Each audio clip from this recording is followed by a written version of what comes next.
أيضا انتصر قطر 1-0. الآن يسجل هدفه الثالث في شباك أم صلال وهدفه رقم 144 إجمالا لدينا في بطولة الدوري مع مختلف الأندية.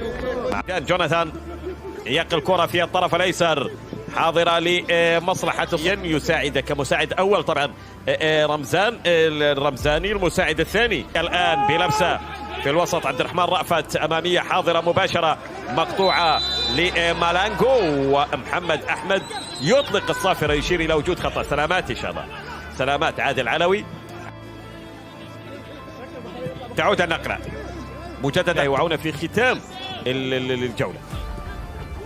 لمسة ونقلة تعودا وهو من هاجم والركلة الركنية الآن تأتي لمصلحة نادي قطر. ملعوب الكرة داخل المنطقة، هذه خط على كرة خلفية إلى ناصر بعرضية في آن حاضرة لمصلحة قطر. بشار يلعب كرة، الله الثاني كل هجمة بهدف. قطر في كل هجمة هدف، في كل عرضية هدف.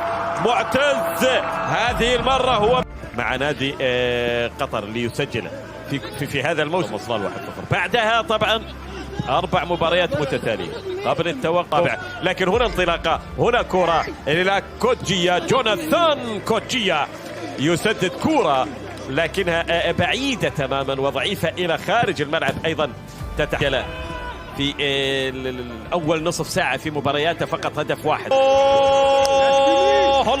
الله لا يمكن يا كوتجيا لا يمكن في كرة الهدف الأول لأم صلال. الكرة الطولية الساقطة ممتاز علي محمد. شباك قطر يومها سجل ثنائية كوتجيا في شباك الغرافة وهو من شال الماضية كانت أمام العربي 2-0 أمام الوكرة 3 صلحة قطر.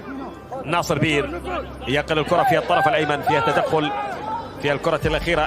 مالاجو يسقط حكم المباراة محمد أحمد. عبد الله يتحصل على البطاقة الصفراء لأنه يعتبر أن منطقة الجزاء عموما لعبت كانت هدفين. ملعوبة مجددا، هذه خطيرة، كانت خطيرة باتجاه سبستيان.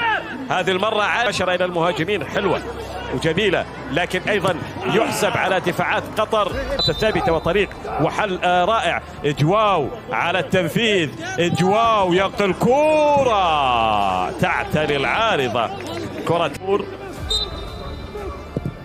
بتقدم قطر حتى فرصة من أجل أن يثبت نفسه. يكون ممتاز. مالانجو استعجل في التمريرة، مالانجو خاطئة قطعت. تعود خالد بلمسة هنا ملعوبة إلى مالانجو. التصويبة فيها راية أيضا. الكرة الماضية لم يكن هناك من يوقف السد. عنوبة من الطرف الأيمن تعود الانطلاقة العرضية داخل المنطقة. المحاولة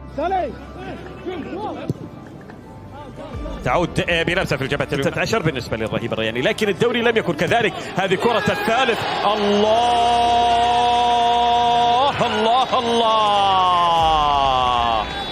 في غفلة وفي غفوة من دفاعات الصقور. الكرات الثابتة كلمة السر لنادي قطر في هذه المباراة.